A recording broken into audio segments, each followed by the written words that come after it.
Então, dando continuidade às alterações ambientais, nós vamos ter agora, certo, o estudo a respeito dos problemas relacionados com o buraco na camada de ozônio, certo?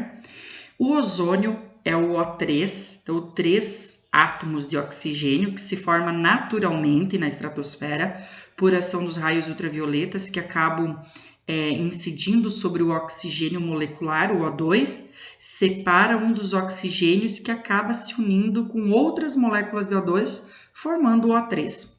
Qual que é a função do ozônio? Ele filtra, bloqueia as radiações solares, principalmente as radiações ultravioleta, UVA, UVB e UVC.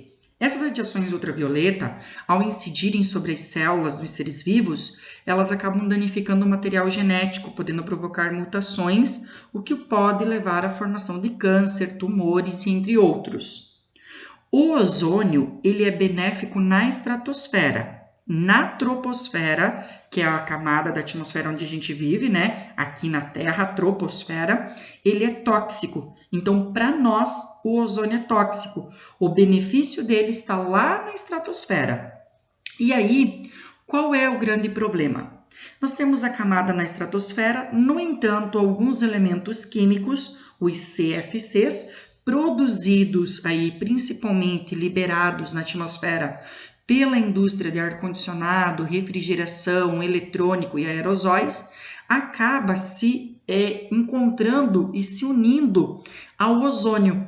O grande vilão do buraco da camada de ozônio, que até então sua principal incidência, o principal buraco em maior expansão, era em cima da Antártida, nas geleiras, aí nos nossos polos do planeta Terra. Né, o que acaba culminando com o degelo polar também. E, consequentemente, aumento do nível do mar e entre outros problemas que a gente já viu aí. No entanto, quando os CFCs estão na atmosfera, certo? Por ação dos raios solares, da radiação solar, o cloro se solta do composto clorofluorcarbono. E o cloro, por ser altamente eletronegativo lá da química, ele acaba se combinando com o ozônio, absorvendo, retirando um dos átomos de oxigênio, formando o óxido de cloro. E aí, portanto, se desfaz o ozônio, que era O3, ficando apenas a molécula de oxigênio O2. Então, aqui, ó, clorofluorcarbono.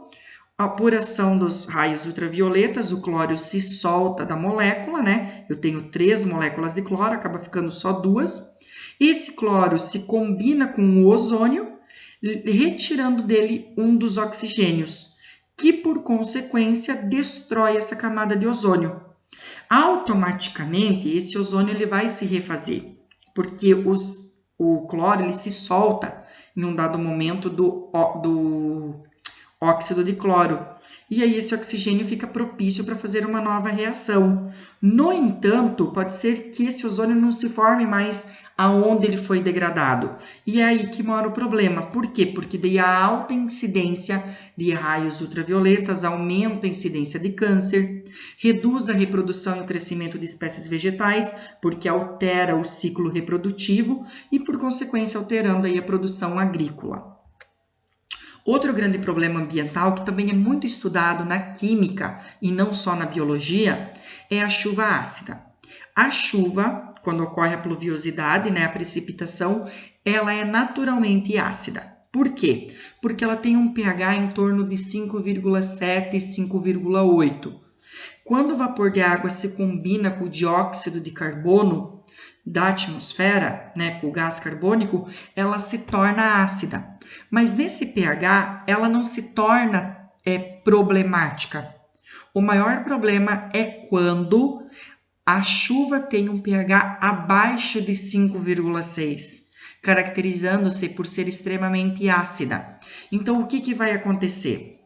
Óxidos de enxofre ou de nitrogênio liberados nos processos industriais ou pela queima de combustível fóssil acaba se combinando com o vapor de água e formando ácidos. No caso do dióxido de enxofre, o ácido sulfúrico, ou do dióxido de nitrogênio, o ácido nítrico, tornando a chuva altamente ácida. Por consequência, essa chuva cai sobre os monumentos, plantações e acaba danificando aí essas formações. Então eu tenho aqui, ó, a queima do enxofre e as reações químicas lá da química, né, que acaba culminando com a formação do ácido sulfúrico, né? Então aqui os óxidos de enxofre combinam-se com o vapor de água, formando ácido sulfúrico, que é a chuva ácida.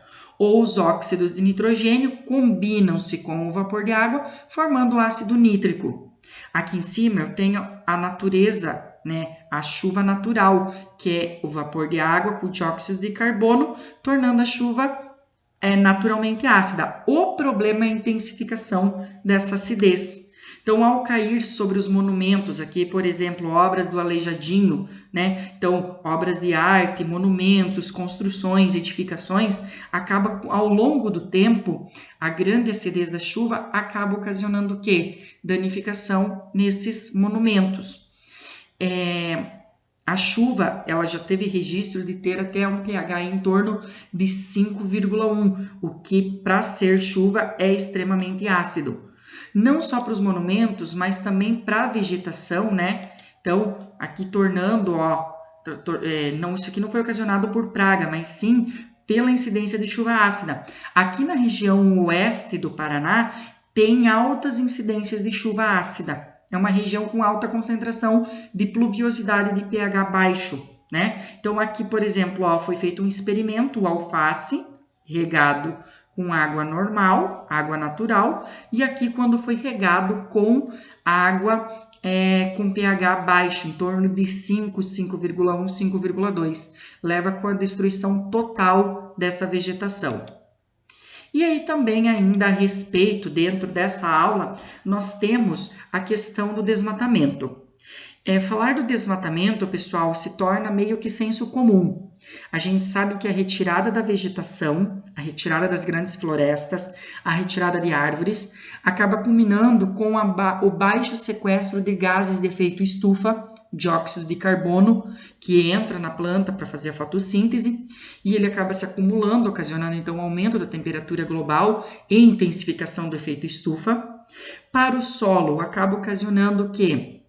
A perda da estrutura do solo, podendo ocorrer a lixiviação, ou seja, a entrada de água em grande quantidade para o lençol freático, ou o assoreamento. O que é isso? As partículas do solo, na ausência da raiz do vegetal, que vai absorver em grande quantidade essa água da chuva, acaba levando as partículas de solo para dentro do corpo do rio. E aí esse solo, essa terra, que entra dentro do corpo do rio, acaba diminuindo a quantidade de água, acaba diminuindo a quantidade de oxigênio presente para os seres vivos que estão ali e, de maneira geral, trazendo consequências para toda a população que vive nesse ambiente aquático.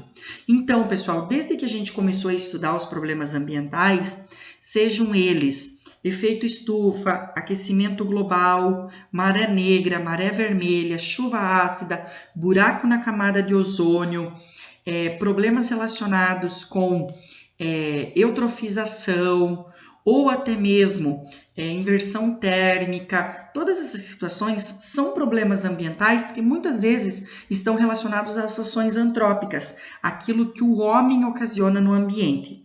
Ok? Então, sempre estar ligado aos problemas ambientais, porque eles sempre estão presentes no vestibular e principalmente no Enem.